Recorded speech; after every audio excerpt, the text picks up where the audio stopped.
বারবার এসআইআর এর শুনানিতে হয়রানির খবর সামনে আসছে। দীর্ঘক্ষণ লাইনে দাঁড়িয়ে ভোগান্তির শিকার হচ্ছেন সাধারণ মানুষ। এবার বসিরহাটের বিডিও অফিসে শুনানিকে ঘিরে এই একই দৃশ্য।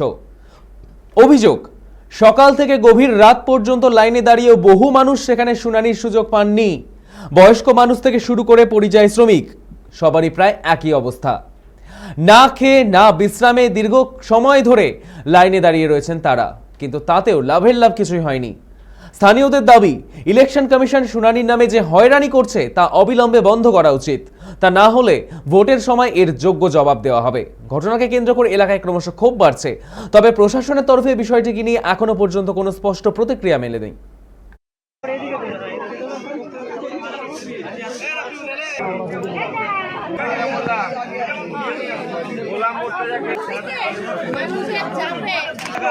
আমি থাকতাম হিমাচল প্রদেশে। আমার হিয়ারিং এর জন্য ডাকা হলো। এসে দেখলাম যে আমি ওখানে যেটা সহজ ভেবেছিলাম, এখন না, লাইনের জন্য অনেকক্ষণ ধরে সকালবেলা এসেছি, লাইনে আছি, কিছু খাওয়া দাওয়া নেই। আরো অনেক মা বোনেরা আছে এখানে, নানান মানে পেরেশানিতে আছে এরা হিয়ারিং এর জন্য। যে হিয়ারিং এর জন্য কি হবে কি না হবে, বাচ্চা কাচ্চা সবাই আছে, এসছে নিয়ে এসছে। তার জন্য মানুষ লাইনে আমরা অতিরিক্ত। আর এর জন্য সরকারকে বলছি যে এইসব যে চালু করছে, এর জন্য মানুষের যে সুযোগ সুবিধে করে দেওয়া হোক। লাইনে দেওয়া তো মানুষের পরিশ্রম করছে, লাইনে আছে, তাদেরকে একটু সহজভাবে করিয়ে দেওয়া হোক।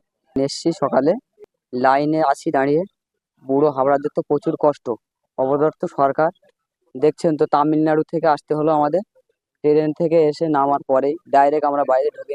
আর দুদিন আগে বার হয়েছি, তামিলনাড়ু থাকতাম, ওখান থেকে আর ছুটে আসতে হলো ওয়েটিং মেরে। এত ভিড়ের মধ্যেও আজ আমাদের এসআইআর করতে হলো। ডবল ইঞ্জিন সরকার রাজ্যে যা মানছির লাইনে দাঁড়িয়ে আছে, প্রথম নোটবন্দি, এখন এসআইআর, করে করে মানছির যা কষ্ট দিচ্ছে, এই অপদত্ত সরকারের সামনে বিধানসভার ভোটে আমরা বুঝিয়ে দেব, এর যোগ্য জবাব আমরা দেব।